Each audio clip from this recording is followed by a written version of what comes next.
Probably. There it goes. Okay. So Otherwise, we'd have to do it all over again. Yes, yes. Actually, if anybody can text a friend or two to Zoom in, I think we need a few more people because we have business to conduct. We can get started, but we won't be able to vote on any projects without, I believe we need 10 people for general board. who did you text yet? Nobody yet. I was asking if anybody could text anybody. Can you, do you know if Daisy can? She cannot, Carly cannot. Okay, I don't know that Ann can.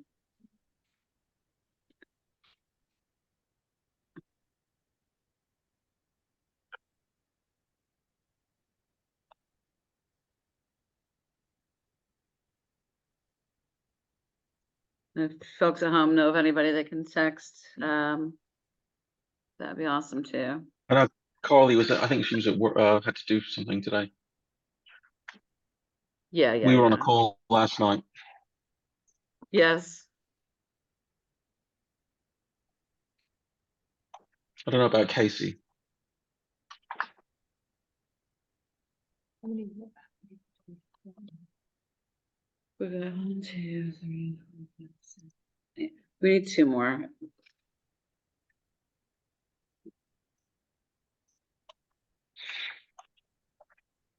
what about Maria Nordstrom? Did you hear from her? No.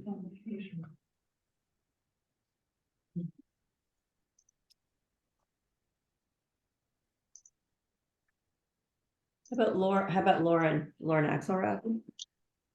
Is she able to come? Doesn't have an- I'm just gonna check my email, see if I have any other updates. Okay. Okay, I just have to send. Okay. I have one more who can zoom in. Veronica Lanson. Just need to send her the link. She'll quickly zoom in. Whoops.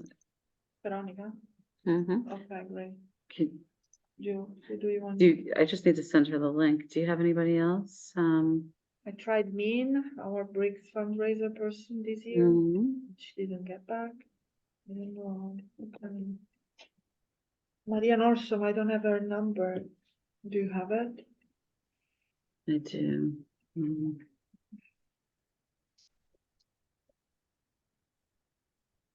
No, Min is on the way to the city. She cannot. Well, when we do have enough people, we'll make it a really quick meeting until we get to our presenters who will be here at 9:30. So sorry for the hold up, everybody.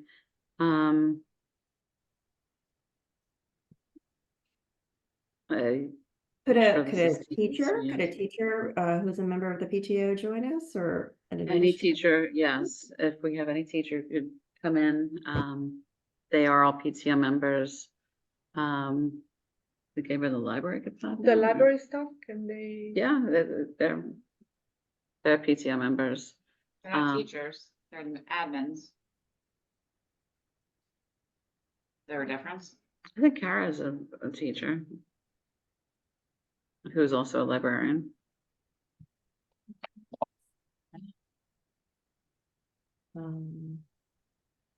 We're about to get one more zooming in.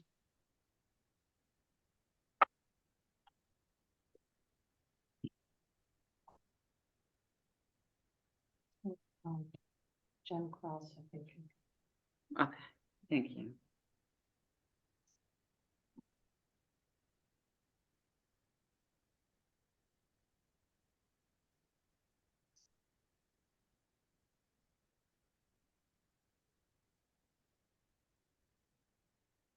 Did everybody enjoy the eclipse yesterday? Yeah. Yeah, it's loved awesome. it. That's great. Yeah. Where can I get the link to send out? The link to send this. On the website. I It's can- I'll can text it send to you that. right Okay. now, Rebecca. I just pulled it up, so.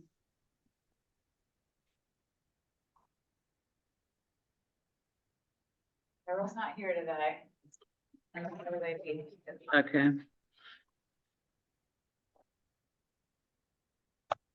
Alrighty, So if we have Veronica and, how many more do we need? I haven't heard back from them. wow, 7. We need one more. We need to be 8. I thought we needed Eight, 10 nine, for sorry, general 10. board, yeah. Yeah, 10 cannot do it.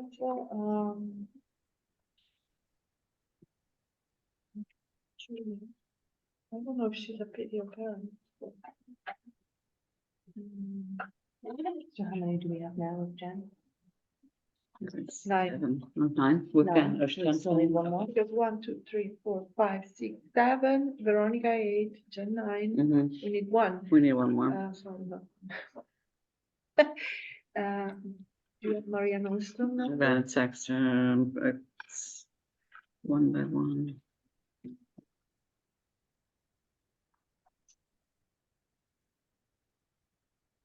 Nancy. She's driving right now.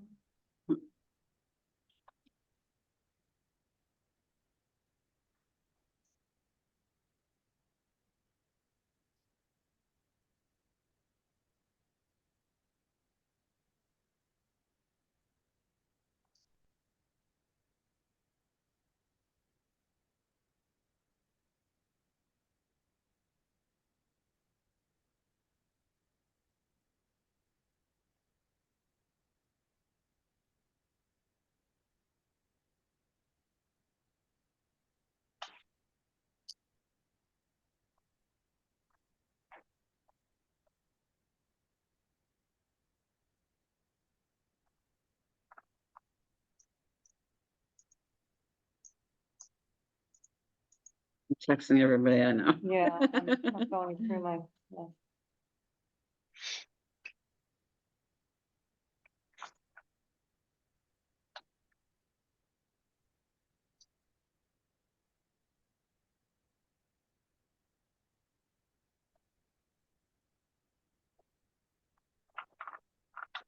Funny, do you know anybody you can text to come join? So You guys sorry. are more connected. Okay. I'm just going through the list here, so just in case there's somebody else. Okay, Jen is on. Yes. There we go. Okay.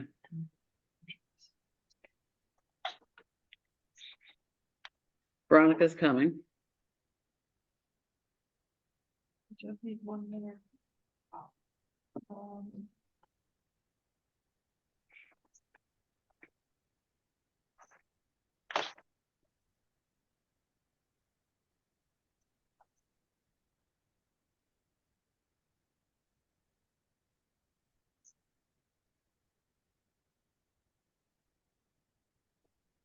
Okay, Julia can log in for a few minutes, but she's at work. If Veronica logs in, we should be good because 1, 2, 3, 4, 5, and we are 1, 2, 3, 4, 6 here. So we are 11 with Okay. Veronica. We are already 10, no? 1, 2, 3, 4. No, we miss Veronica. She's logged in yet.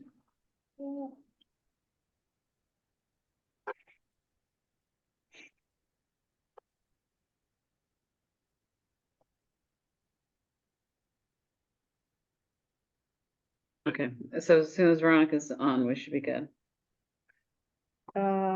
Can we talk about things with that we cannot, we Yeah. don't have to approve? Yep, In the yep. meanwhile? I would love to dive into, Julia's on, so I think we have. thank you. Thank Okay, you we're so good. much. We're good. We're good to go. We're We're good to good to go. go. Okay, good morning. We are going to now officially kick off the meeting for April for Weston High School PTO's General Board, 8:55 a.m. We had a bit of a tech delay, and we needed to get a quorum to do business. A number of folks who just joined in, so thank you for zooming in, everybody. Thank you for your time. I think we're going to start with things that need approval. Before we move on to any other matters for PTO today, we have a guest speaker coming in at 9:30 from ADAP. We're very excited to have them here today. Liv, do you want to kick off with philanthropy?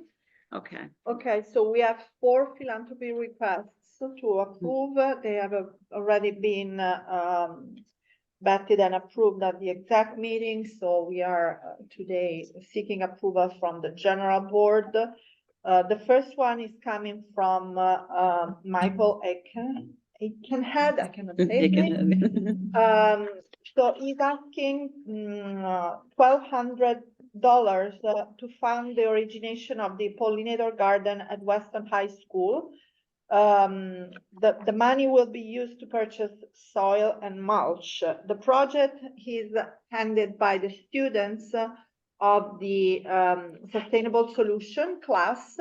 They are designing and build a showcase native pollinator garden in the currently unutilized Newtown courtyard at the high school.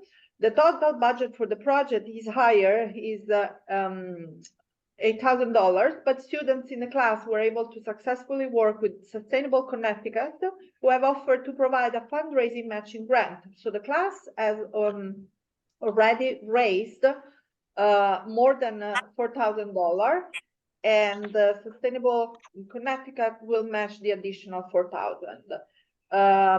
So our money will go on top of that, and they will be able to complete the project and have the grant matched. Can I have a first to approve it? Sorry. Sorry. Any questions? Sorry. I was trying to go fast. Julia. Oh, no, you were saying you're first. No questions. Okay. Right. So first, Julia's Julia, first. second. Do we have a second? Yep. JC, all in favor? Anyone opposed?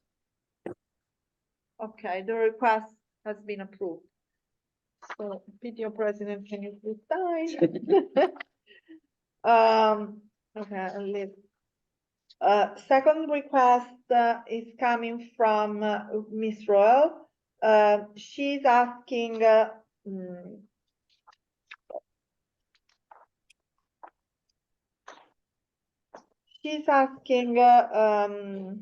roughly $1,400 to fund the purchase of healthy breakfast type snacks for all AP students before their AP exams.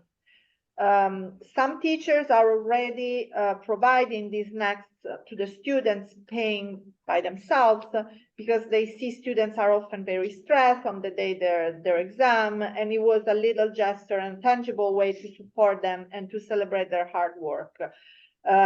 So she would like to offer this treat to all the students, not just a few of them. Important to consider that AP courses are open to all Weston High School students, and this year there are about 300 students taking a total of about 800 exams. Any question about the request? No? Can I have a first? Rebecca, a second? Julia, all in favor? Aye. Anyone opposed? Okay, the request has been approved. Third request is coming from Miss Matera Camone and supported by the principal. She's asking funds in the amount of $1,225.26 roughly dollars to purchase some items, furniture items, to transform their classroom, her classroom, and this class will be used as a showcase of what a future flexible study classroom could look like for Weston High School. So we have to consider this as a pilot project. In this,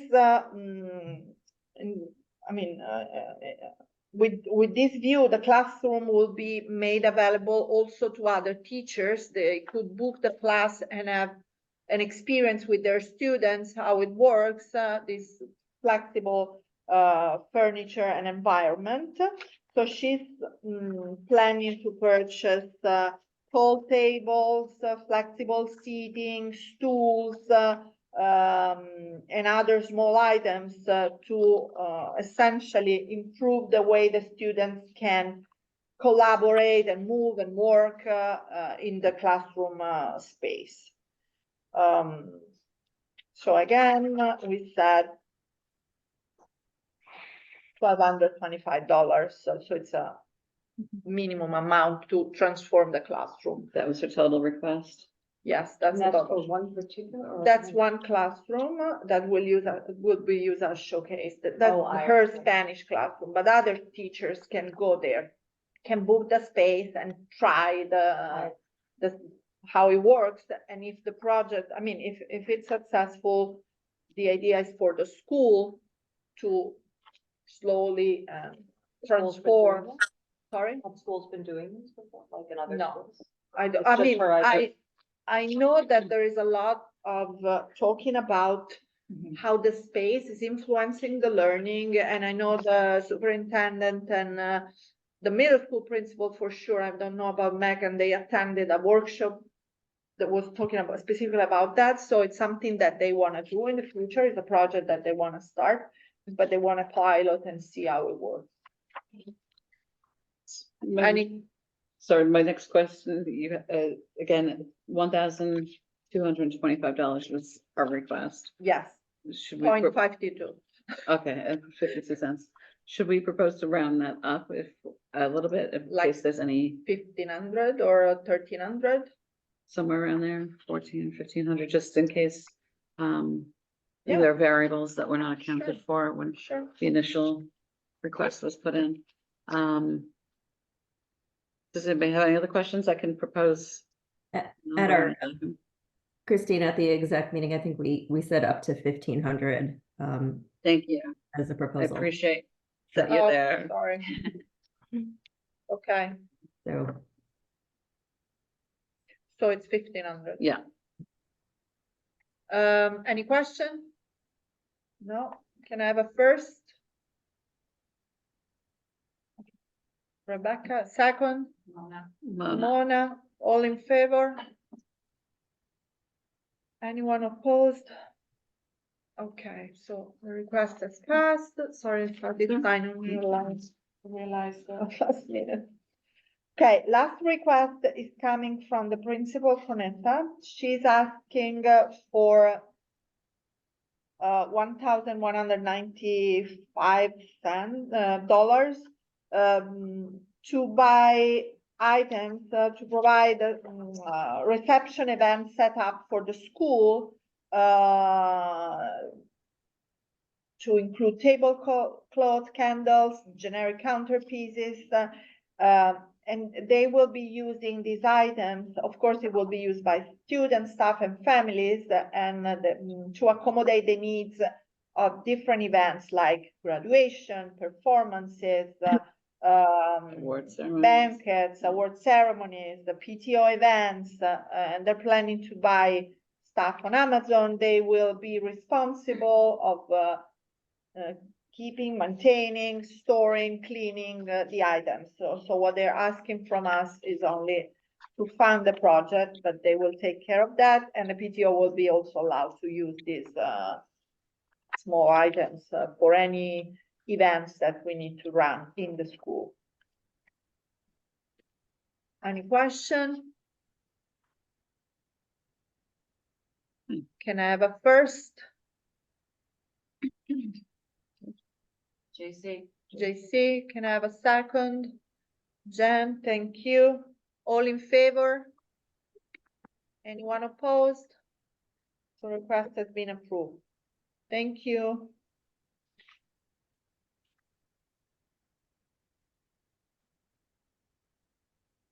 Is that it? Yep. There's a lot. It felt like we were gonna go on for a long time. Thank you so much. Will you keep those or shall I keep them? Let me at least get copies of them. Let's Okay. figure out later. We'll sign this one. And I'm gonna write approved on the date of meeting. All set. Thank you. Thank you. All right, to carry on with business, I would love to turn over to our treasurer, Mona Sharma. If you're okay to present the financials, that'd be great. I'll wait till they're pulled up.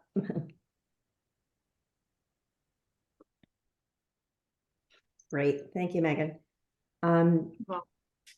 Okay, so I'll be presenting on the February financials, and for the operating account, we really only had payments of $77.33 for some Valentine's Day cookies for administration and counseling, which brought us to a balance of $2,123 to date for staff appreciation. That left us with a balance of $4,932.95 in our operating account as of February 29th, 2024. Any questions on operating? Okay, I'll move over to philanthropy, please.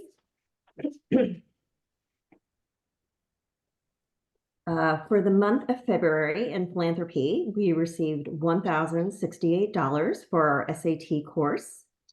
We also sold 2 bricks for a brick fundraiser, which got us to $194 to date. For the road race, we had a mix of sponsorships and signups of $4,792.32. To date, we have $1,443. That is because some of last year's expenses have hit this year. So that's where we've received $4,792, but it's offset by some of last year's expenses. So to date, we have a balance of $1,443. We also made a payment of $1,000 for our principal's discretionary fund. So to date, we have $3,000 that we spent there. For the class of 2024, they had a senior special, which we paid $380 for, which brings us to a balance of $545. The class of 2024 has made their first payment for a PGE deposit of $3,149.20. Bringing us to, it says here, a negative $1,412. That is just what's for this year. Later on, we'll get to a box below, and that'll show the cumulative of what the class of 2024 has, because some of the money was earned in prior years. So that'll have the cumulative amount. This is just this year's effect. And then the class of 2025, we made a reimbursement of $396.81 for the midterm care packages. That brings us to $1,934. We also received a little bit of interest, about 91 cents this month, and brought us to about $7 of interest, leaving us with a cash balance of $55,876.37. Of which in the box is what has been reserved, what has already been reserved for, which is $20,230. So with that, the remaining for allocation will be a cash balance of $35,646. Any questions on philanthropy? No? All right. All right, with that, can I get a motion to approve our February financials? JC, thank you. Can I get a second? Livia, thank you. Yeah. Any opposed? All in favor? Okay, great, thank you. Motion passes.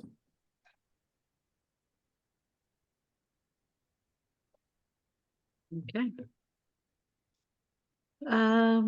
I think we've got everything that we need to vote on. So we can proceed a little less rush to get through that. And many thanks to everybody who did Zoom in to make sure we could get there. We're gonna get through the rest of the agenda, then at 9:30, again, we're really fortunate to have members of the ADAP team to come and present to us. So if you'd like to hang on for that, we'd love to have you. In the meantime, Megan, do you want to cover your stuff as VP? Sure. So I don't have too much on the long range planning updates.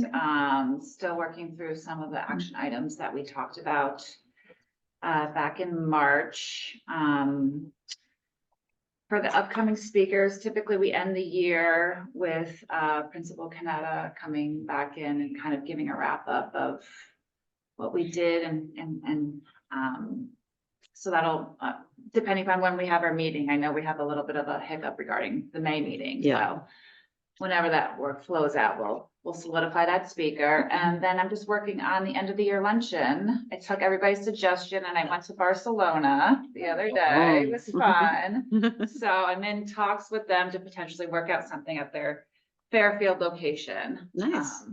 So that's where we're at, and that's gonna be probably in June. Do we have a date set? Indoor in June. Not solidified, so. Okay, because I Why? think It's on the calendar. we had it on the calendar, but Is I it? don't remember. It's a set date. Yep. It's let me go back to the calendar. And while we're looking that up, everybody at home, just please note the May meeting may have to change time, date, and or location. There's a conflict in the buildings. We can't use this room in the library that day. So the May 7th meeting is to be determined as far as where and when. So apologies for that. We will make sure a notice goes out to you about the new date and time or location. We may go virtual if we can't find a suitable date where we can do a hybrid. And yeah, all right. We have an invite to go to Rebecca Salona's. All 5 of you. We'll have a party.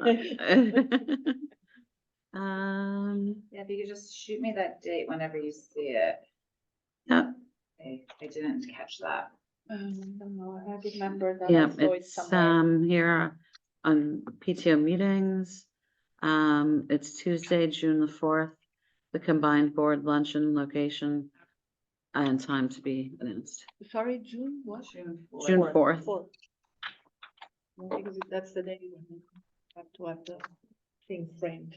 Okay, yes, that's ready to go Okay. for them. All right, JC, do you have any updates? I think there's some fun stuff was happening. Wondering if you could share. Yes, at the weekend it was very cold, and Alana was there. There was a few people from the high school, a couple of teachers turned up, which was awesome.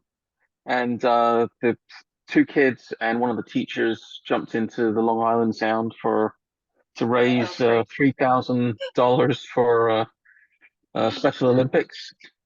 How much So I was had to it? 3,000?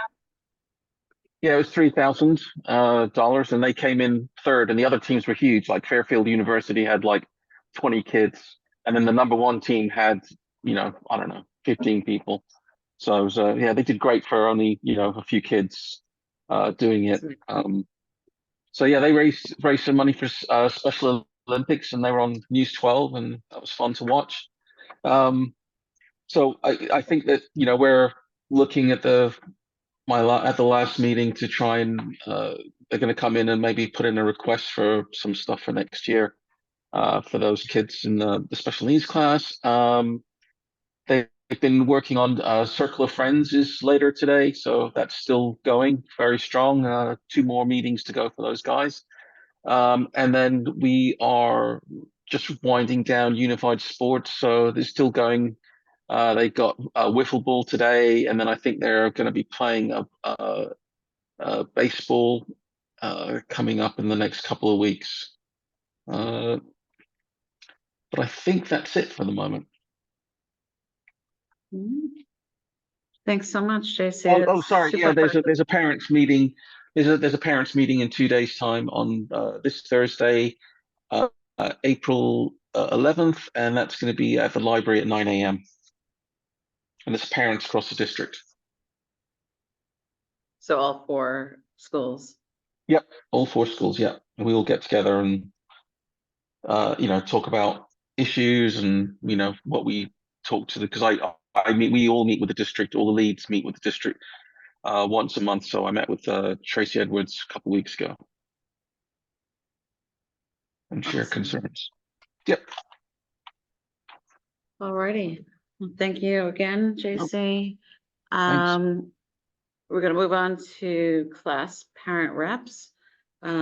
Seniors are first. I'm the one who's here today representing the class of 2024 parent reps. So there is a lot happening. I know a lot of our fellow parents' heads are spinning. There's a lot going on all around. Quick note, if you have a senior who has a sibling attending Weston High School, please note that today, they should have been notified already, but they're doing a sibling photo shoot for seniors who have a sibling. So if you've got a younger sibling in Weston High School, go straight down to the see Carla Volpe in, I don't have the room. B6 is the room. B6, thank you, B6, and she'll be taking photos there of siblings. If anybody also is a senior and happens to have a student in the lower schools, if you'd like to submit a photo of your senior with their student from the lower schools, Carla will accept those as well. Oh, If okay. Good to somebody know. feels that they'd like to have their kids from Harbut West or the middle school join in a photo with their senior. What about if the senior doesn't have the last period? Can we Yeah, submit it I'm instead sure. of coming Yeah, back? yeah, Okay. yeah. Well, you have to submit it, right? They, No, Carla's they- taking these photos she was taking- today. oh, So if you're not able to join, or if you have a kid at a younger one, email the photo of your gotcha. siblings to Carla as soon as you can. And I'm gonna just share from Megan's week ahead, or maybe it was just a senior article that she sent to parents of seniors. The last day of school before internships begin is Friday, May 17th. Internships begin after that, but that also happens to be the same day as junior and senior prom. The junior and senior prom this year is at the Water's Edge at Giovanni's in Darien. Students need to arrive by 7:30 and stay until 9:30. I believe the hours are 6:30 to 10:30. So they've got to be there a minimum of 2 hours to attend the prom. Prom tickets are $100. The tickets happen to be available to purchase now through tomorrow. We have a number of PTO parent reps who are helping the school by collecting the contracts and payments that are coming in during the lunch block today. Any questions about the prom tickets? I feel like I thought it I was have, tomorrow. I thought it was tomorrow and Thursday was the ticket No. sales. Today and It's- tomorrow. Today and tomorrow. Okay. Yeah, last week it was Wednesday, Thursday. This week it's Tuesday, Wednesday.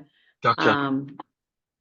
I hear they've got a tight deadline on giving a head count to the vendor, Yeah. so trying to get those prom contracts and payments in as soon as possible, so they For can the let the next restaurant know. year or coming years, is there any way to digitalize Yeah. all this process? Like not having to physically sign and physically send a Digital check, contract. like digital contract and paying online? I think the check may help with credit card fees. That's true, but give the parents an option, like through how Oh, we pay the sport fee, the same way with Mm. sport fee or the, My school bucks. yeah, the My School Box. and a digital contract. Yeah, because sometimes, I mean, kids arrive, they forgot the check or they forgot the contract and the parents forgot to sign. There's even on Google Forms, right? We've done that. Mm. There's Contract and your pay. Yeah. Megan just Just arrived. I just saw her an take a note. idea. I don't wanna complicate things, so make them easier, but if it's Yeah, I think complicated- it's what we're able to do an electronic signature for and what, hi, everybody, and what we're able to need a like handwritten signature. So let me talk to Phil Cross and see what's acceptable. And we want kids to be responsible. That's true. Right, it's that's like, true. it's the balance of efficiency and responsibility, right? yeah, that's Yeah, right. yeah, For me, it's just more the payment. It's just so much Yeah. easier than online. yeah, I mean, I probably with her signing up for the form. right. I think the QR code has helped a little bit, like when we had our class meeting, the kids were scanning it, and I don't know, maybe that helped in terms of printing the contract. But yes, I hear you about, Yeah. it should not be difficult to create a fee line for prom Yeah. in My School Bucks, yeah.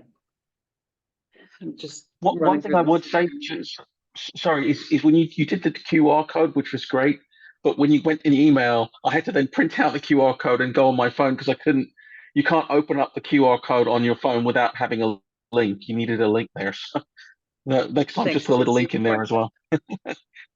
So if you open the email here, you can't go and scan the QR code to go to the next link because you're in your phone. So really, I should have just done a hyperlink to the contract. Yeah. Yeah. Best laid plans. I took what Lauren created it for the the senior assembly, and yeah, I hear you. Yep. I was getting a Technology. tutorial on Instagram with my daughter last night. I was like, how do I, because I put the verification form for scheduling on. Then I said, how, if I wanted to put this on Instagram, how do I do it? And then she got into colors and backgrounds. I'm like, that's too much. Yeah. Okay, so after that, on Monday, May 20th, senior internships begin. Tuesday, June the 4th, is the Weston High School Spring Awards Ceremony, which is at 6:30 in the main courtyard here at the high school, and families will receive an invitation for those who will be attending. Friday, June 7th is the senior class trip. They're going to Lake Compounce, New York, Connecticut. I don't know where New York came from, in Connecticut. Seniors need to arrive at school by 8 a.m. No alternative transportation will be allowed. And they should get back by about 5 p.m.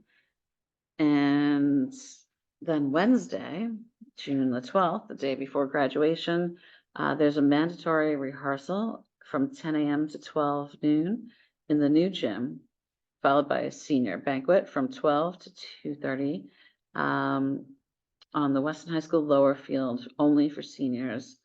And seniors who have no accountabilities will be receiving their caps and gowns and yearbooks at that point of the day. And of course, June 13th, the big day, which we're all gearing up towards, the class of 2024 families, graduation day. It will be kicked off actually with the senior stroll at 9 a.m., leaving from the front of Weston High School. Seniors need to arrive dressed in their caps and gowns, and they'll walk through the halls of Harlebet, which I'm sure will be lovely and touching and emotional. I could practically cry just picturing it. And they're walking through WIS and middle school We as do the well. wall, so we do Okay. Harlebet, then we walk through West, then we come out. Last year we timed it, the 8th graders were out in the field rehearsing for their Mm. ceremony, so we walked through the field, we waved, then we made our way down to the middle school, walked through the halls and came back here. It's fun. Amazing. Then from 10 a.m. to noon, they're back to the new gym for a mandatory graduation rehearsal. Graduation is at 6 p.m. at the Weston High School Stadium Field. They need to report to the gym by 5 p.m., the new gym. And last but not least, to top off the whole experience, we have the post-graduation event known as PGE, sponsored by the PTO every year.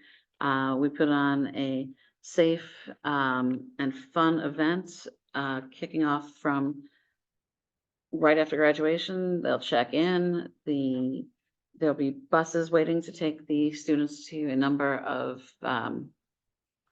undisclosed mystery locations, which the parent reps have been working on all year, assembling a fun night, a safe night, and last celebration for the class of 2024 students together after they graduate.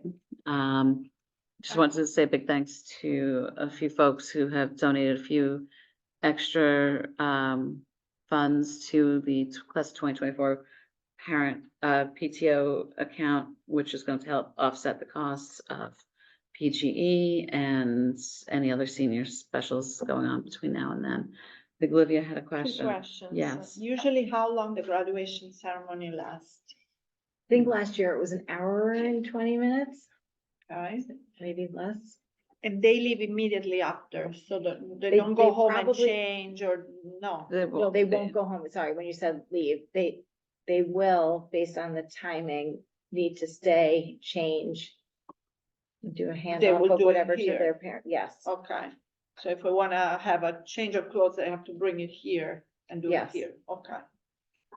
And from what I understand, the people after the ceremony tend to take family photos and lots of hugs and kisses and congratulations on the field. And then the students have time to change, put their stuff away in their car.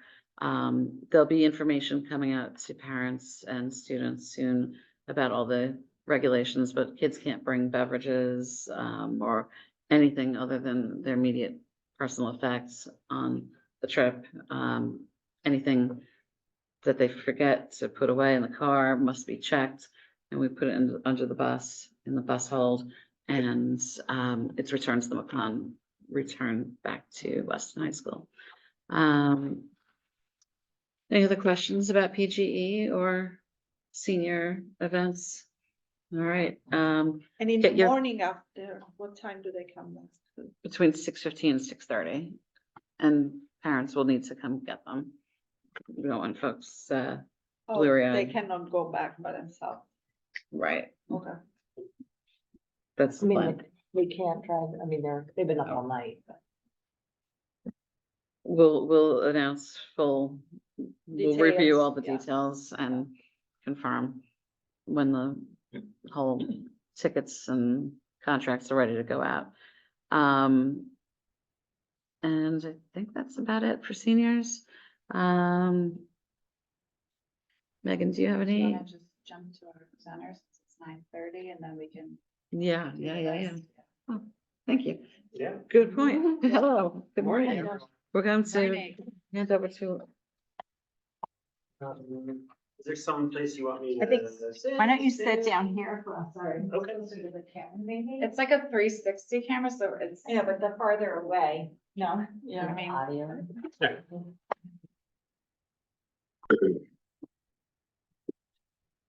Okay, so good morning, guys. My name is Josh Flaherty. I am the executive director of Adventure Recovery. I'm also a licensed clinician, and I have co-facilitated the ADAP group for the past 2 years. My business partner, Tim Walsh, has been the facilitator of ADAP for 12 At least years. 12 years. And it's been a great experience. So I guess I just want to talk a little bit about ADAP, and then I'll talk a little bit about sort of further what we do at Adventure Recovery. So as a lot of you may be aware, ADAP is the Alcohol and Drug Awareness Program. It's been part of the Weston community, I think, for 40 some odd years. Is that right? So, yeah. And what it is we meet once a month at the Weston Library from 7 to 9 p.m. It's the first Monday of every month. And it's a 2-hour, really like open forum for students to come and discuss any topic they want, really, surrounding substance use and mental health. And Tim and I really act as the moderators and I think factual information providers of those sessions.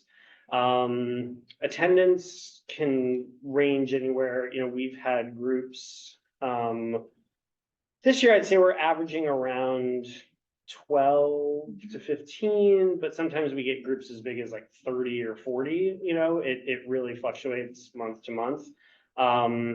There's a student-led board, every year, there's new board members. They have a responsibility for working with a parent board that Sonia used to be part of, or maybe still part of, is still part of. But Jen. yeah, all right, Jen is somewhere there. And they're really responsible for, organizing things, starting the meetings, kind of laying out some topics maybe that we want to discuss. And from there, what all the kids who are part of ADAP say that they really enjoy the most is that it's like a safe, non-judgmental space for them to bring up, really anything they want. And there's a lot of really interesting discussions that happen in there, and I think because of the way it's set up, that the kids do feel safe and they do feel like they can be open in there. There's a lot of like really meaningful conversations, around substance use and mental health. And it is always surprising how top of mind, those topics are to students these days. And, I think one of the biggest roles we get to play, Tim and myself, as, not only am I like a licensed clinician, but also like I'm a person in long-term recovery. Tim is a person in long-term recovery. And we get to, help provide a lot of factual information and personal background to a lot of misconceptions that our kids have these days, right? And a lot of the primary way that we see students gathering information, around these topics is primarily from each other, right? So, and then social media and the internet spur a lot of that, but the conversations they're having amongst themselves, right? Some accurate, some very not, right? So we get to step in and draw the lines between, what is reality and what is just sort of a story that they're telling each other that's getting like spun around and around and around, right? We're very, overt on, this isn't a forum to, incriminate other people, right? We don't use names, we don't use, identifying information. And really what we want to focus on is how is the conversation, if you want to tell a story like that, like why is it affecting you? We talk a lot about safety in terms of, we know the reality is that high school kids are going to drink alcohol and experiment with drugs, right? So how do we provide them with information of, if you find yourself in an experience like that, like what is the safe thing to do, right? Last year we did mental health first aid. Last year we did Narcan administration training, and we've done mental health first aid this year, and I think we are going to do Narcan before the end of the year. Yeah. And also just talking about the realities of, that they really struggle with, of I don't want to tell on my friend, right? Or I don't want my friend to get in trouble if they're in a tough spot, and ways to overcome that fear, right? And what the reality is of when real, medical danger comes into play, right? And, I think for a very long stretch of time, these kids have been vocal leaders and voices in terms of, what is safe, effective, healthy mental health practices, what is responsible relationship with substances, right? We've had situations over the years where, kids in ADAP have, helped other kids who are have, overdosed from alcohol, have overdosed from other substances, right? Have made calls to parents, authorities, whatever the case may be. So, I think it's a really valuable forum, right? And the biggest thing, because I asked the kids last night, I was like, look, I'm talking to the PTO this morning, like, what's sort of your biggest takeaway? And it's just that this is a safe space, right? And that we can come here and really open up, about a wide variety of topics, and we're always going to be received like thoughtfully, and they really do take it very seriously that, we always tell them like what is said in this room stays in this room, and they all take that very seriously. So that's ADAP. Anything else? I would just add that the parent board, it's, a small group of volunteers. We have 6 board members this year. We have been working with the schools to bring in speakers. The Rising Freshman Forum for current 8th graders is at the end of April. So as part of the 8th graders moving to the high school, Josh will present at that. That program has happened 3 times. And it's just, there are different, we kind of have to be good with what we can do with the limited resources we have, right? So the board generally is just about trying to get information out to kids and families in whatever way possible, to have those conversations that aren't easy around drinking and substances. And kind of the way I come at it is talking about it doesn't necessarily make it happen. And you sort of need to, I like the idea of this. So ADAP is a club, it's a high school club. And it is confidential and, like Josh said, non-judgmental. But I mean, it's somewhat like group therapy with your peers. For sure. Where it's just, they really can say whatever is on their minds. I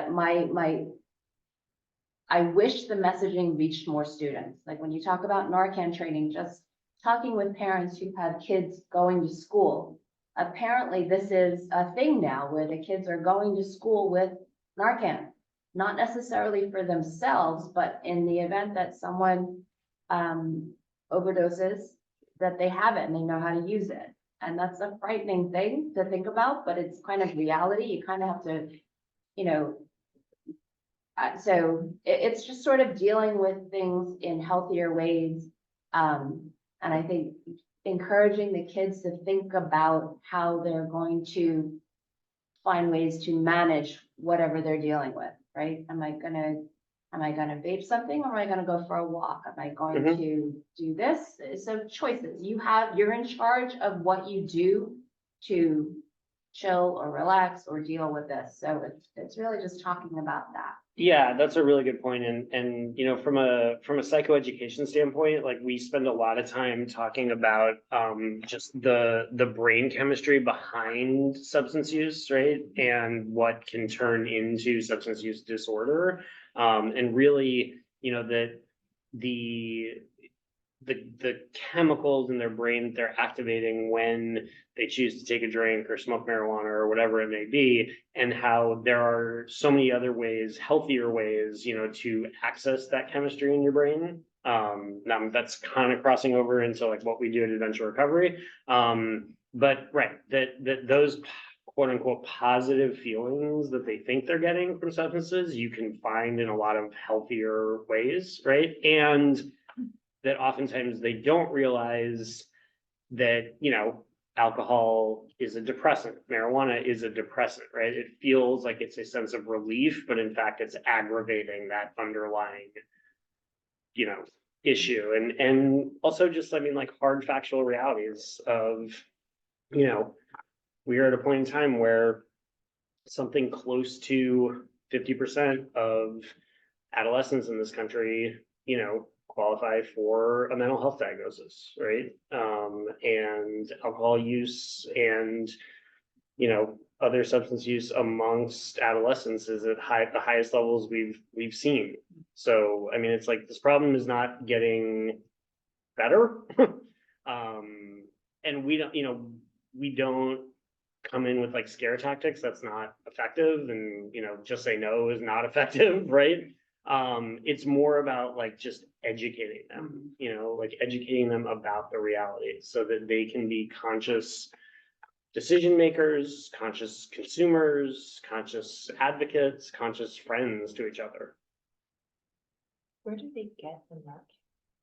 So when we did Narcan training, like we provided it, but Narcan's available over the counter.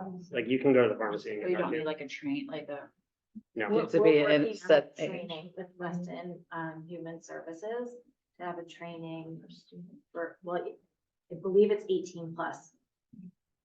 For the training that the hub is sponsoring, so we're going to, I'm working with Weston Human Services to determine a time in the spring, also for community members, parents, and students who are 18 plus. To that point, like they are heading off. Yeah. Right, to a new experience and taking on adulting, and, part of that could be the responsibility of knowing when that might be something that they need to use, unfortunately. Yes. Yeah. That is, the in my experience, that heroin, fentanyl, like the, right, that. So Narcan, so I'm a Narcan trainer, right? So Narcan is effective on opiates and opiates alone.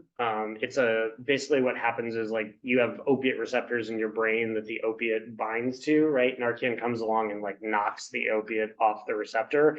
The stronger the opiate, the shorter the amount of time the Narcan knocks it off the receptor, right? So for street heroin, right, it can knock it off for as long as 90 minutes. Now, what we're seeing with like fentanyl and some of the more, it could be as short as like 15, 20 minutes, but you can repeatedly like Narcan someone, right? Narcan is not, right, Narcan is not harmful. You can't overdose on Narcan. There's no like harmful side effects to it. But yeah, and part of the training, which again, now that it's available over the counter, it used to be that you had to go through the training to get a Narcan kit, right? That's gone away. Now anyone can buy it. And I think that there's total advantages to that, but you lose some of the education around it, right? So that's why like we still do the training part. But yes, Narcan is a stopgap. It's like Narcan 911. Right, it's a stopgap to get to a higher level of care. And it's just for opioids. It's just for opioids. Not for a coma or something like that. And are you seeing that kids are eager and wanting to have these Trainings? Yeah, when the Narcan training we did last year was the highest attended ADAP group we had. I think we had like 65 kids there. Wow. And I think we did send We a did. notice to parents. We did, absolutely. To Yep. let them know. I remember that before we happening, did that it. Yep. There was disclosure ahead of time, Parents within the group though, right? parents of the students who attend. Yeah. Yeah. So if a child decides to sign up for the club, there's a membership form. Mhm. There are nominal dues. The board provides pizza and snacks at the monthly meeting. But it was, we have the parent emails on that, so they were notified ahead of time. Yep. And then again, we've done other elements of, I mentioned, like there's something called mental health first aid, right? Which is a lot about exactly what it sounds like. The same way that you might learn first aid from the Red Cross and what you would do if you encountered someone with like a physical emergency. This is what you do when you encounter someone with a mental health emergency, right? And again, the same way with physical first aid, it's about getting someone to the next higher level of care, right? And again, suicidality, which is a topic that a lot of times we don't want to talk about, but it's something that we really need to talk about as well, so. Do you have a date for the ADAP non-com training? I think, Is that different from You've what done you're with your ADAP group? The high school is working with, Weston Human Services. They reached out, I had a couple of dates. One was on a Saturday. I don't think you're gonna get the turnout. It's just people are so busy, a Saturday in May. So we're gonna circle back today and figure it out. I think that if we can, whether it's like even our athletes that are after school, everyone, whether you use or you're at a party, Right. you could just be a bystander, and why not be a prepared bystander, right? Like and like Josh, you probably hear this, like kids go to parties. There are kids who go to parties and don't consume and like want Sure. to be there for the social environment. And sometimes those are the kids who are also able to act. And right? the reality too is, that fentanyl doesn't just show up in opioids, right? Like fentanyl shows up in cocaine, fentanyl, I mean, like the whole sort of fentanyl and marijuana thing is a little bit of a misnomer, right? But, or, you know, it can show up, in pills. it shows up in pills, right? If, You know a guy, like- you knows a guy, and you got pills that you think I've taken these before, Right. or whatever, like, you really don't know. right, I mean, benzodiazepines are a class of drug that is fairly popular amongst adolescents these days. And what I mean by that is like Klonopin, Xanax, Ativan, right? If you're purchasing those pills on the internet, those like pressed pills, like fentanyl can easily show up in those, right? So, yeah, I mean, it's a topic that we all, you know, don't like to talk about, I think sometimes, but, you know, it's necessary because this is the world in which we live.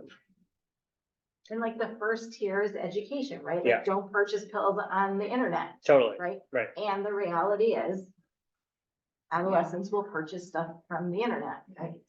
It's about, and then that sort of goes back to my, you know, point of like being an informed consumer, right? I mean, like, because we operating under the guise of like, oh, they're just not gonna do this is Right. sort of like putting your head in the sand, you know? Also, you know, we've spent a lot of time this year, especially around education of, you know, these days we are seeing levels of potency in THC products that we haven't seen, you know, in the sort of history of marijuana being used in this country, right? Typically, you know, when we were kids, right? You had toxic, you know, THC potency of somewhere around 20-25% of plant marijuana. You know, waxes, you know, carts, things like that can have 80-90% THC toxicity, which is a whole new class of drug, right? I mean, it's really not marijuana anymore. It is processed THC, and the mental health, gastrointestinal effects of some of those products is, you know, we're just now starting to see the studies around those. So it's, and again, like, this is what the kids are engaging with, so it's important that they understand that stuff. Yeah, and I will be very honest and saying that we have 4 boys and our oldest is on his own, he's living and working across the country. And we talk about that. You just talking about it isn't gonna make it happen, but look, you are responsible for yourself, look out for yourself, look out for your friends, and be aware. This is I mean, the legalization of marijuana, it's here and it's not going away. And so it's really just getting young kids to understand the consequences of their choices, which they're not necessarily going to think about in the moment. So it's not easy. Totally. But, you know, on the flip side of that, right, like we've had kids, who have been part of ADAP, who are now graduated in college, out of college, right, who have gotten back in touch with us to just talk to us about like, hey, yeah, like I went through this, like I experienced this, like I helped a friend through this, right? And like, that's awesome. Like, that's amazing. That's why we do this, you know, because it's like, you never know, like the seed that we plant while they're in ADAP with us, when that's gonna germinate down the road. I think you also Yeah. take away like the shame component to it too, which I think is super important for teens and adolescents, and as they're going through those kind of growth cycles, right? Well, we talk so much about stigma, right? Yeah. Stigma and shame, and the isolation that you can feel, you know, and that's where a lot of, I think, Tim and I's personal recovery journey can come into play. But yeah, I'll talk a little bit about adventure recovery as well. So as I said, our organization is called Adventure Recovery. We do mental health and substance use recovery focused outdoor mentorship. So what that means is that we work with individual clients, we work with groups, all of whom, you know, have some sort of identified struggle with substance use or mental health diagnosis. And we work with them in the outdoors, typically in like half day, full day, overnight, multi-day sessions, to access a lot of the skills that can help improve self-esteem, self-awareness, self-advocacy, right? A lot of times adolescents, especially male adolescents these days, have a really difficult time like in a therapist's office, like sitting across from someone in a chair. So changing that dynamic and just being like shoulder to shoulder with them or in an experience with them can make them so much more talkative, so much more open, right? Also getting them into their physical bodies and out of this sort of intellectual, emotional range helps them to be able to access a lot of the underlying feelings. So we have kind of two components to that. We've been around since 2017. We have our main base is here in Connecticut. From there, we work all over the Northeast, and then we have a base in Colorado as well. And AR was originally started as a peer model, meaning all of our guides are in a identified recovery process of their own. For some of us, that means substance use. For some of us, it's strictly mental health. For some of us, it could be disordered eating. For some of us, it could be self-harm, right? Like recovery is a very broad definition for us. And so we use that peer mentorship model, that personal experience to connect with our clients, and individual clients typically engage with us for about 8 months to a year. Groups that we work with all come from an existing organization. So that could be like a treatment facility, it could be an IOP, it could be schools. We do a lot of school facilitation. Is it voluntary or are they mandated? It depends. The schools we work with are all voluntary, right? We work with some of the private boarding schools in Connecticut, Massachusetts, right? The boarding schools we see more and more are really actively, introducing mental health programming to their kids, which is fantastic, right? So we sort of are the experiential element of that. And then we also do a lot of in-school, sort of similar to ADAP drop-in group facilitation type stuff, where it's like, hey, the second Tuesday of every month, AR is going to be here. There's going to be pizza. You can come by and you can talk about whatever you want. And, for most schools, like we get 10, 15, 20 kids showing up, right? Just happy to have a space that they can ask questions and talk. And then also more recently, as part of Adventure Recovery, we also offer nature-based therapy. As I mentioned, like I'm a licensed clinician. We have a couple other clinicians on our team. So that's more 1 hour traditional talk therapy, but instead of doing it in an office, we're doing it hiking, we're doing it paddleboarding, we're doing it somewhere in the outdoors, because there are so many positive neurochemical reactions just when you're in the outdoors versus when you're sitting in like an 8x8 box with fluorescent lighting top of you. Yeah, so that's AR. I live 10 minutes away, so I'm part of the community, right? We have a base camp up in the northwest corner of Connecticut, which is 13 acres on the Housatonic River. We do all sorts of programming out of there, a lot of our overnight programming. We have a sweat lodge, so we do like ceremonial sort of ancestral experiences as well. So yeah, we're we want to be a resource for the community. So. Have you had a stronger relationship with the school historically? With Weston High School? Yeah. I think we've always really just had the relationship with ADAP. We've never sort of been in the school I'm just proper. hearing, right, for the first time. sitting here, All the things. All the things. I'm like, Yeah. It's always been, it's interesting. So it's interesting because ADAP is a club at the high school. It's part of the club fair day in Sure. the fall. Yeah, And the student leaders that Josh referenced are typically seniors. yeah. And they get kids to sign up. And it's like, oh, we got 30 kids to sign up. But there's no faculty advisor. And it's not a part of it. And I don't know, you can set me straight. It's not an abstinence. We don't say if you show up, you're not drinking, you're not using. No, it's like, It's- I call them making change groups. It's like, we're not swearing to not use and we're not, right? Like, it's just like, here's kind of the stuff that we're encountering and I don't know. how to But the handle flip this. side, parents will The say, advisor's oh, not an advisor if it's a school-based club, so I wonder if it's actually a school-based club. I don't, just I don't know. technically and how that works. I don't know. But there are parents who have come, have asked board members, is this a club for kids who have problems using, drinking? And no, it's not. It's actually, I like to think of it as them coming together and being able to just talk openly. They're gonna Yeah. talk more readily to a third party, non-parent, non-teacher, you know. Can we use and And though? Like I feel. But I like- will say, too, like, you know, without using any identifying information, like, we have had students that I've seen just over the course of the past, you know, couple of years where, you know, they were, you know, definitely like heavily using a certain substance, and that substance, you know, now, and where it was like, I mean, you know, fairly obvious, to where this individual is now, like, it is vastly decreased, right? And he's not outwardly said that's a credit to ADAP, but I think his continual involvement in our program has played a big role in that,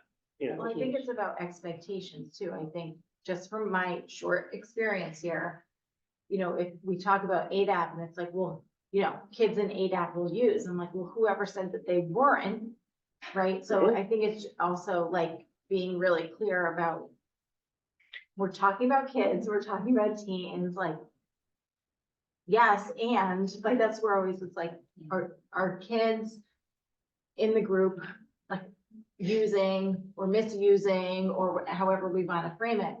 Yeah, there might be. And there are kids Right. who are also like, have some cautionary tales of their own, right? Mhm. That are there for whatever, whether it's a familial, you know, a family reason or their own personal reason. So I feel like it's a broad spectrum It and is. sometimes we narrow it too much when we talk about groups like this. It is a broad spectrum, and, you know, this is a phenomenon that has happened, you know, so much across the board in the last 5 years, where I think, you know, and we see this outside of ADAP, where clients or individuals that it used to be sort of identified as like a substance use problem has now drastically moved to the mental health side of things, right? And the reality is that, you know, by like the Diagnostic and Statistical Manual, substance use disorder is a mental health issue, right? But now kids are so much more aware of the underlying mental health concerns, right, that may be driving their substance use. And that's a very, you know, common topic at meetings is, you know, they're so interested in like, why do people use substances and Tonight and tomorrow are the last days to buy prom tickets. They'll be sold in the lobby during the lunch block. Make sure you get your contracts and payments in. And also, like, where is that line Calling all across creative, to addiction? aspiring actors, singers, bands, directors, Sorry. producers, and writers of WHS. Do you work with Come other to schools in the present area? Spotlight. We've done programming with Wilton Public High School. We don't have another club. ADAP's our only club Come that to we the have. demo meeting today by Office School in the auditorium. See you there. When we do school programming, one of the stipulations that we make, like if we ever do like a presentation or assembly or anything like that, is that faculty cannot be in the room. Because that is an immediate stop for kids to share openly, right? And a lot of public schools especially like won't agree to that. They just If won't. you can handle 300 kids in the auditorium, go for it. We've done it many, many times. I mean, it's not, there's more than just you, right? Right, there's- multiple adults. Yeah, totally. Yeah, I mean, that level of trust that we want to establish, right, with the students doesn't work if they feel like they can't share or that we're gonna report something they say, you know, to the school. You know, we make it very known and obviously like as a social worker, like I am a mandated reporter, and we're very clear with that in any school interaction that we have, that if someone says, you know, I'm going to harm myself or harm someone else, like that, I am going to say something about that. But beyond that, you know, we are a safe space. And we've had this experience where if a student approaches us and that we feel concerned about what they're saying, like we are going to work with them to help them have the conversation they need to have with like a trusted adult, right? And we've said it and done it so many times of, if you need me to stand there and help you do that, like we will do that, right? Do you have a relationship with the counselors here? Mm-mm. So my mind is like, Yeah. yeah, and I think, you know, I've worked in a few schools. I've significant, concerns around drug use. I know that it happens, but I'm not seeing it as overtly as I have in other schools. And I'm not naive. I think, you know, I'm hearing about adventure recovery. I've worked in schools that have a licensed alcohol and drug counselor, whether they come weekly or monthly, or they're, you know, they're part of the milieu of supports that we can provide to students. So there are a lot more conversations, I think, to be had. So I think it would be important also to emphasize the mental health connection. Yeah. Yes. Especially with this generation. Yeah. our counselors and our programs do. I mean, you always look at always, I mean, if you're a counselor this day and age, you're looking at the response and reaction and looking at what's the root, like, where is this coming from? Whether it's like anxiety or kind of impulsivity, attention, and environmental. I mean, there are, you know, lots of reasons why, right? And helping kids to kind of identify and target. But I think substance use and misuse it's a tricky walk to navigate with kids in a school environment. Because there's a student handbook and there are consequences, right? So, and I would like us to get to a place where maybe you did get in trouble because you came to a school event in this kind of shape. And here are the practices and here's the restorative practices that we're using to help and support you. Right. So you get out of that, like, you did this, our handbook says suspension, you're suspended. Did we address like why? Like, because listen, we were all in high school once, like, is it social anxiety? Like you have to show up somewhere, so you're gonna have a couple to make you feel comfortable. And when does that couple or whatever get to this point where, oh, I don't have control over it? So really, I think we need to do a really good job of that awareness of the why. Yeah, and that's a really good point. You know, the consequences and boundaries are incredibly important, Yes. right? And they need to exist and they Yeah. should exist for a reason. And you know, if we are, you know, encountering an individual that's running up against these time and time again, like, is there something deeper going on? And then is there a alternative or additional intervention that can be put in place instead of in-school suspension, out-of-school suspension, right? Like, is there, you know, like we've done programming with, you know, a few different organizations, educational organizations where, you know, we have a programming that we do. It's called an immersion. Basically, it's a one-on-one multi-day experience, you know, where a client is actually, you know, it's like immersed in nature for 3, 4, 5 days, right? And really we can do some deep work of what is really going on here, right? And what can we do to like change this pattern, you know? And that's not necessarily a cost the school should shoulder, right? But it's an option to give to parents, right? Yes. And I think that, and also, you know, right, what are the additional resources for your child in the area? If it's not, because not everyone's going to fit our program, right? But like, what are the intensive outpatient programs, the PHP programs, the adolescent inpatient programs, the young adult inpatient programs, right? I mean, we're pretty lucky in Connecticut that we have like tons of really good mental health substance use facilities in the state, right? But getting You can that, access them. right. I'm also gonna put in a plug for Weston Human Services, so, and I don't know if there's a way, I know you include it in your weekly newsletters, but the family and youth social worker, who is Diana Medina, she works really hard to put together a newsletter. You just go on the town website, find it, click to subscribe, and she will pull together all the programs that are in the area, in person, virtual, just a bunch of resources covering a whole bunch of different topics at your resources. And you just kind of, it's a menu, right? A little bit of this, a little bit, whatever fits your needs, your schedule. But she is pulling from programs in New Canaan or Fairfield, you know, within driving distance, and a lot of virtual programming. And it's just in one place. So that's just for what And it's she worth. works closely with CT Hub, which is Mhm. another, Yeah. you know, Yep. agency that gathers. Regional. And then she shares, so I think we're having a multi-pronged approach, and I think the relationship is growing between the high school and Weston Human Services and that partnership. And now we're here, and I'm hearing more about ADAP, which I always promoted the Evergreen Dance. right, which is coming up. I mean, the other thing is I know that you do an 8th grade presentation that is mandatory. Yep, that's the Rising Freshman But- Forum. Couldn't that be done every year? Sure.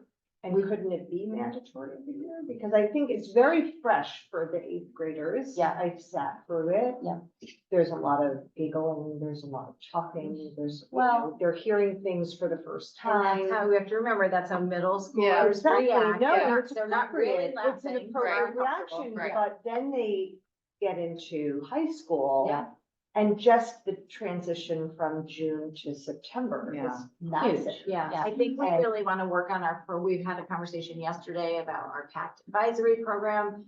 Assemblies are great, and assemblies sometimes, are not great because of just how kids react in front of each other. And sometimes when we have serious topics, different kids Mhm. have different reactions, which then can undermine the purpose of the assembly. So I think we'll talk more, but. Yeah, for sure. I mean, Yeah, we've had that very similar experience, right? Right. But, and also breaking, them down into smaller groups, especially, and we've done more sort of like experiential activities with those smaller groups to like get into those topics can be a much more effective way to. Possibly not having the parents right there.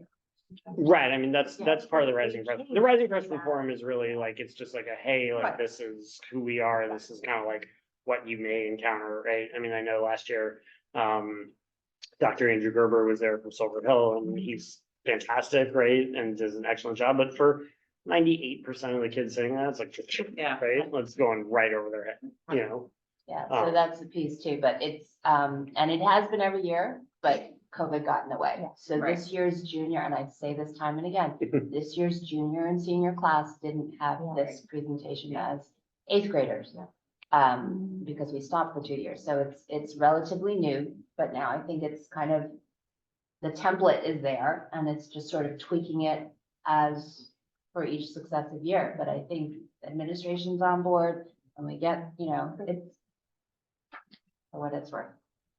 Look, I will say that I think, of like the attentiveness and priority level that the Weston Public Schools place on this is really at a very high level versus a lot of other communities out there, right? So I hope no one comes in that like takes the message that like, we're not doing anything. In fact, like just me sitting here is a testament to, like the importance that this is playing. But as I said, right, I mean, this is, the pretty much 1 out of 2 of our kids is gonna deal with some sort of mental health diagnosis in their life, right? And that's a big number, right? That's a big number. So the more that they're informed and the more that they know how to seek out and ask for help, right? And not sit in silence and not sit in isolation that's the most important thing. Thank you All so right. much. This is amazing. Thanks, guys. I can, here, Do you have a card? I do. Great. I have a card. I wanna just, Josh is coming here on his own time, so thank you, Josh. Yeah, of And, course. The connection with the kids is so strong. It's awesome. And It's- you, and look, remember, you have your own kids, you have your own family. I and- do. These are just like briefly what we do at AR, guys. I wonder if we should. pop those in. Yeah, we certainly can.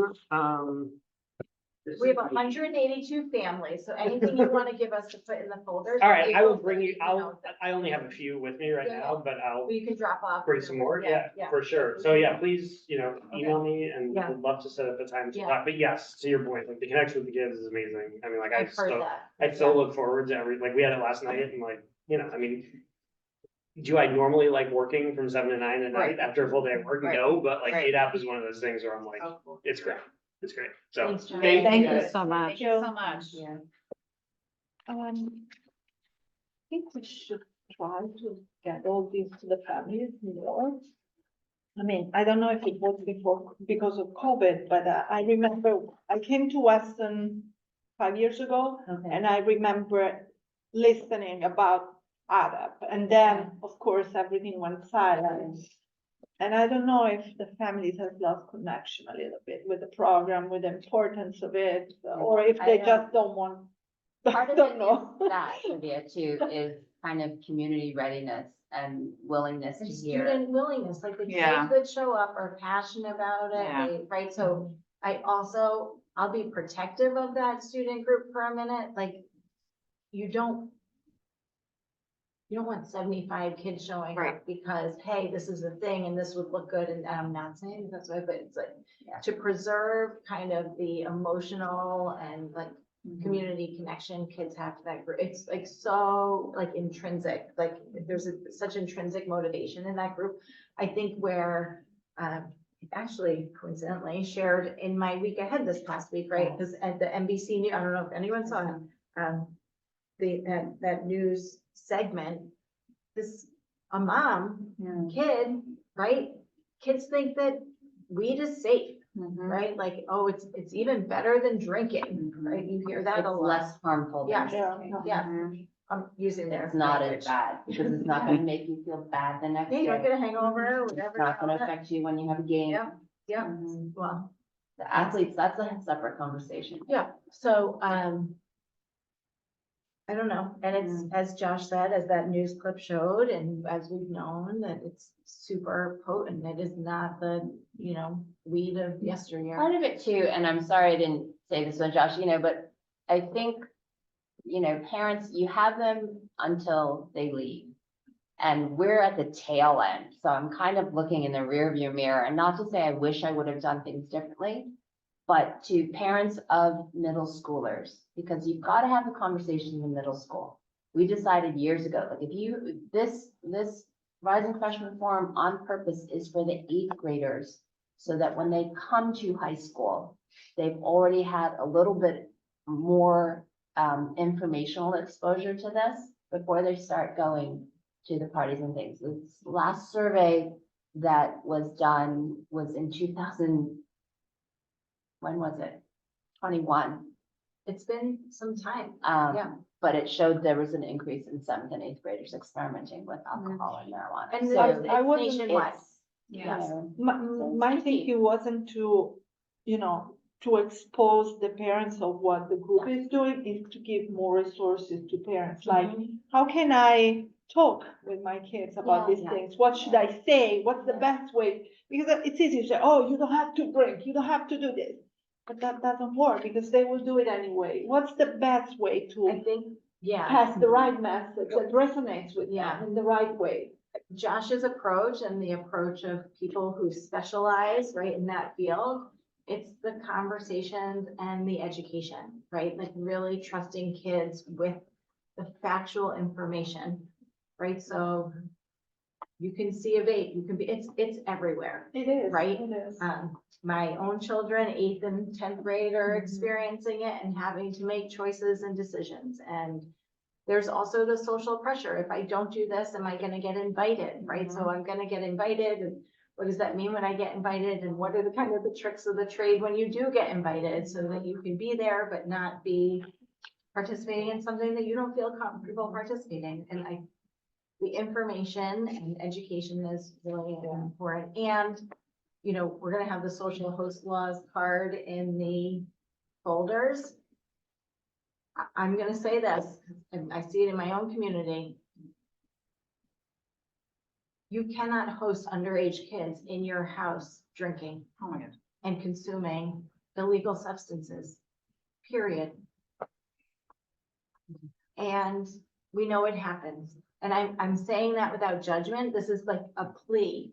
Because if we take away the opportunity, we take away this idea that it's condoned or it's safer, or we took the keys or whatever. And the reality is, when we say that it's okay, it does, if we can get kids, I know this is my pie in the sky, but it's that age of 25 and the developing brain, and things are so much more potent now than they ever were. And it's scary. So. Yeah, we've had speakers in the past who have just talked about delay. Yeah. Delay. Just wait if you can, and part of it too, and then I know you have a full agenda, but is just parents' behavior too. So now if I've heard just, you would hear through anecdotally, if parents are having a get together and there's a bowl full of marijuana gummies on the table, or there are, I guess microdosing now is becoming a thing, sort of hallucinogen, like mini mushrooms is making their way among the adults, right? So Well, it's like the balance of. I don't have a busy social calendar, but this is the kind There's of. a therapeutic You know, component do you want to that the social that, calendar? And then there's the fun part to that. But I don't again, know. like no judgment. You know, I have conversations with friends, parents who are friends, and it's, you know, well, I don't think weed is any worse than drinking.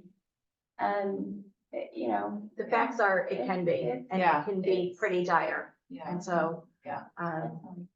and they have access, they can get things delivered to the house. So just awareness. I mean, it is a wild world that we're all raising kids in. So I think awareness is.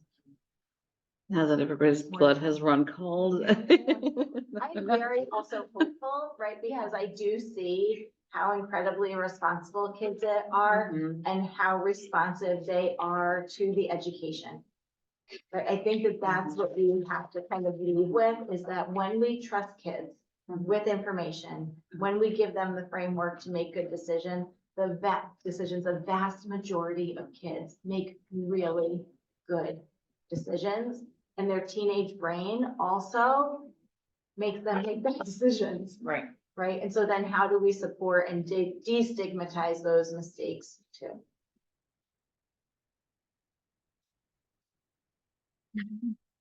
Thank you for Thank you. everything you're doing, Sonia. I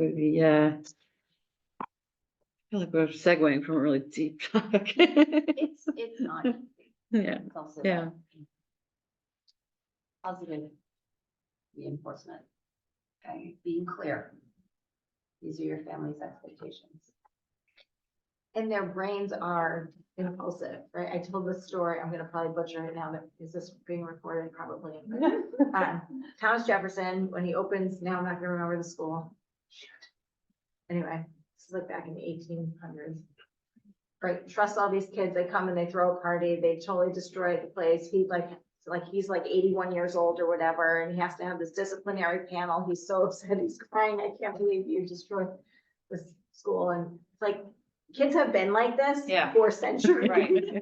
Right, is my point. Yeah, And I think yeah. we often will set ourselves up thinking that we can fix it. Right. But the reality is, they are going to be kids. We just have to be there to kind of inform and support. Consequences are super important. Accountability is super important. So when we hold them accountable, we love them, and that's why we're holding them accountable. And here's the programming that we want to put in place to inform you so that you can have better decisions in the future. All right, I think we dropped off the agenda at the senior class parent reps, which I wrapped up, and Megan, I was wondering if you had any updates from the junior parent rep group. Just working on our Yeti fundraiser, really is the big thing we're doing, and the finalizing our yard signs, realtor signs. Senior Senior signs. signs. Yeah. Senior signs. Because they're gonna be seniors any minute. Yes, yes, so, that's where we're at. Okay, awesome. Everybody look out for those cells and the new signs. I have a junior and a senior, so I won't remove my senior sign until my junior sign is her senior There sign. you go. So I'm looking forward to that. From the sophomores, we have a few updates from Ann and Kyle, who shared with me, they have a few things coming up. There's a parents' social coffee for sophomore parents on at the Old Mill Market on April 11th from 8 a.m. to 10 a.m. Then there'll be, now this is the parent group that kicked off the dad group. There's going to be a sophomore dads meetup at the Nod Hill Brewery on April 25th at 6 p.m. till 8 p.m. And a heads up, the sophomore parents college planning coffee is coming up here at Weston High School. I believe it's gonna be in this room in the library on April the 25th at 8:30 a.m. I think it's gonna be probably in another location. We Okay. reflected, I think this room got very crowded It was, last yeah. year, so I think we're gonna host it in the auditorium and we have the screen and everything, so I think Okay. I think it was a packed house, so we wanna Yeah. provide more room, and I really encourage families to come. It's a good kickoff. It was great. Yeah. I was at it last year. Yep. Here. Yep. It was really good. It was, very appreciated. So you definitely, 2026 parents, pop that on your calendar. It's gonna be very helpful. It's April 25th, 8:30 in the morning. Then, if we have Dawn Bradbury here, I think she's popped off. As always, for her Board of Ed, sorry, and I skipped over the freshmen. We do not have any of our freshman parent reps here, so I don't have something to report for them. So we're moving on to Dawn. You can always check our website. There's a BOE tab where you can see the reports that Dawn summarizes some key things that are relevant to the high school that happen at the BOE meetings and shares that with us. So from our executive advisor, who is Casey Saucy, she has an update on the nominations committee. I'll just read that for you. She was unable to join us. The slate is shaping up nicely. We'll have a very smart, nice, and committed group of volunteers leading our PTO executive and general boards next year. We only have a few general board roles still open. If anyone would like to get involved, please reach out to Casey and she'll go over the roles that are still available. One role that she is looking for is webmaster.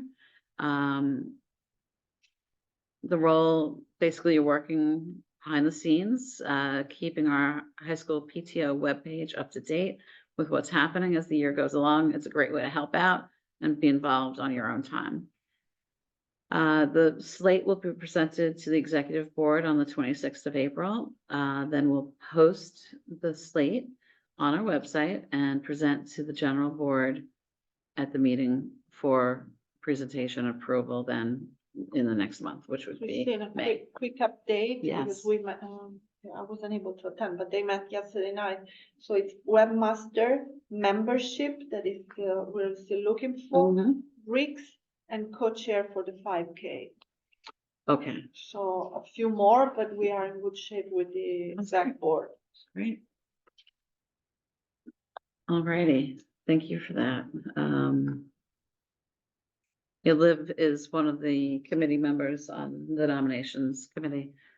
So thank you. That's great. Moving along, Memorial Day 5K. I have a lot of updates. Nancy was not able to join today, but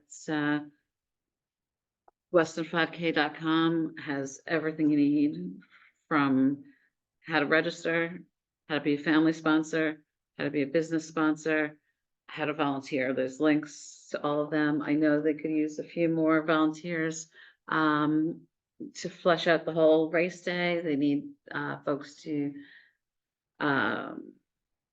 manage and facilitate the kids' fun run, which is actually a really fun role. The kids' bounce house. There's tons of roles, and they are listed on our PTO website. So please go to the volunteer section on the right and click, and you'll see a bunch of them there.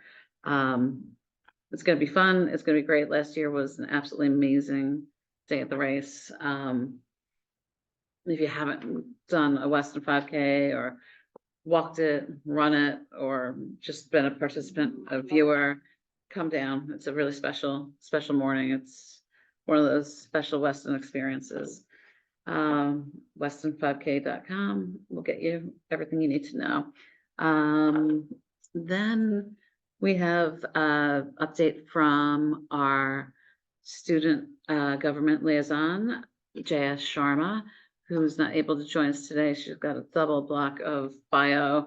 So she shared with me her update. The student government has recently begun to focus on planning color clash We're deciding what games to play during Color Clash. Some options are pie eating, a pie eating contest, volleyball game, etc.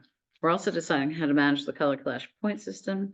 We're in the middle of planning dress-up days for the Color Clash week, and we're also thinking of how to incentivize participation in these games. Our leading incentive is Color Clash points. Individually, each grade group is still working on the community service initiatives. For example, the junior class student government typically volunteers at the annual Star Walk. And next up, we have Megan for her updates, and if there's anything that you know more about that I just shared from Jaya that you want I to don't know if I, yeah. Color Clash and all that. Yeah. I So, think that'll be great. so, You shared the senior events, right? yes, Um, yes. So we're just getting well underway. Everything's falling into place. We have a lot of different events. You talked about the sophomore parent coffee, the Rising Freshman Forum for our 8th graders. Lots going on. We're happy the senior stroll is back. So Yes. that is, they walk, we get them on a bus in front of the high school. We get them to Hurlbut and then we walk the rest of the way. And it really worked really well last year. It was really exciting. So the lower schools have asked for yearbooks so the teachers can take a peek so they can familiarize themselves. Oh, what everybody looks Older like. faces. Yeah. So Yeah. they can remember, jog down memory lane. Do So- they go out of do the schools watch the senior stroll? Oh, okay, so yes, so the reason why we do it is because we want, one, for our seniors to give thanks for teachers and, just schools that might have had an impact on them. And when we walk the hall, so we go into the buildings and we walk the halls, and the kids and the teachers are out in the hall, like it's pretty cool. You will round the corner in any one of the buildings, and as soon as they see us round the corner, like they start screaming and cheering. Teachers might have like their old yearbook picture from this class, like there, or little signs. So when I said to the seniors, I'm like, think about if you want to have a sign that you want to bring on the stroll, like say thank you to like a teacher that you. Yeah. So it's really an awesome community event on campus that morning. Are parents or anyone just No, outside it's watching? just for. Oh, look, can we stand I outside? I was You get thinking your the time same. at graduation. Can the Mm. younger They will march siblings- in for graduation. can the younger siblings have signs Yeah, for the brothers yeah, or sisters? Of course, sure. Yeah, it's fun. We can do that. Lots of fist bumps and high fives as we walk through the hall. It's really cute. It's a great experience for everybody. Fun. Alrighty. I think, I have a question for you just before you go. It's a little off topic and. if We're we- meeting next at 10, right, Diane? And if we need to take it offline, that's fine too. Recently I've learned, I'm a little embarrassed to say I've recently learned this, that tests are not returned to students.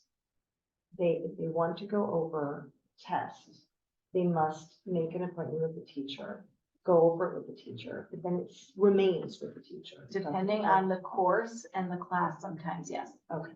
So it's not like a school-wide It's not policy, a it's school-wide course by practice. course. Yep. So is there a means to circumvent that policy if the course has it? If they want the test to go over it either with a parent or with a tutor or just on their own to continue to understand what they did, or is the means only? Is there any recourse or any ability? No, the to- student can come, if that is the practice of that, there's a reason why, right? If that practice exists, there is a reason why to maintain the integrity of testing and of questions and all of that. So, a parent is welcome with their child to make an appointment with the teacher to review the test. We are also trying to, have students be responsible and set those appointments and to review them and take notes, right? Like you can come in and meet with your teacher and review.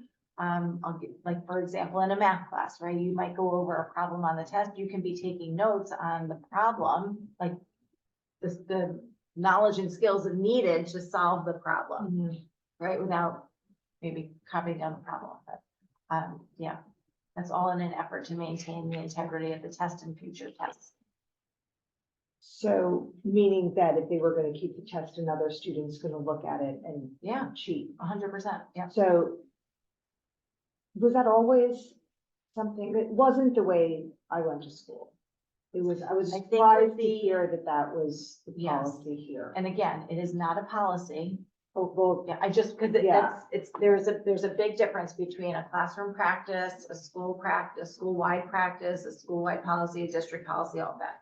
So it depends on the course and it depends on kind of the parameters around the testing and necessary questions may be needed as a component of assessment in that course. It has not always been the case historically, and with the rise of tutoring companies that we know, quite frankly, that will keep copies of our tests and then say to a kid, oh, you have algebra 2 with so-and-so, I have a copy of that, right? And we know that those practices take place. So it's really forced teachers to create their own practices to maintain the integrity. And again, our teachers are here, they are available. We have a math lab, we have a writing center to support students. You can make appointments with teachers to see them, to review those assessments. And you can make an appointment. We really highly encourage kids. I said this to the 8th graders when they were here. I'll say it ad nauseum. The best person for you to seek help from is your classroom teacher. We understand that tutors also have a place in a lot of families' lives to add that additional support when we have, families are very busy, working parents, like all of that. So tutors can fulfill that need as well. But in terms of the content and support, we really recommend that you return to the teacher. So- I agree with that Yep. in premise. I disagree with the Yep. decision that teachers might make. I would appreciate if there's an opportunity to discuss it further, because I do think that what I'm seeing, is that, yes, they need to take responsibility and they need to go in and speak to the teachers directly. But depending on the student Mhm. and their ability to communicate their needs in potentially a very stressful situation, they often need time to process it at home or outside of school, I should say, not necessarily at home, but outside of school, to process what happened in the test and how to best address it, and then have a conversation with the teacher, and to restrict that ability to only in the classroom, because they can't even bring the document home, to really look at what they did and how it was graded, I think is presenting an unreasonable challenge to that particular student. I would So, recommend that families contact the teacher if they have a student that is having that unreasonable experience, and have conversations with the teacher. Okay. And again, it's not just in the classroom as they're going over the test, it's also, in that time after school, before school, and other opportunities, whether through our writing lab and our math lab or writing lab. well, would they be able to bring the test, like, if it was English, could they bring it to the writing lab, or it has to say? I think that that's probably a conversation with the teacher to, figure out how they could work that. I know teachers partner all the time, so a teacher could say, hey, you're on writing center or math lab duty this period, like so-and-so might come by, they have a free period, this is the test, do you want to take it and review it? And teachers partner on that kind of stuff all the time. Okay. But again, we're also dealing with a time in history where between social media, the internet, tutoring, to maintain the integrity and to be able to assess students for what they know and are able to do, is becoming more and more, AI, all of the things that are out there is becoming more and more challenging to maintain the integrity of our assessments. And we're also having conversations about assessments and assessment strategies and how we're best assessing to deal with this ongoing evolution of the internet and AI. So more to come. Yeah. All right, thanks everybody for coming. you. This concludes the April general board meeting for Weston High School PTA. Thank you. Have a great rest of the week and see you next month. Take care.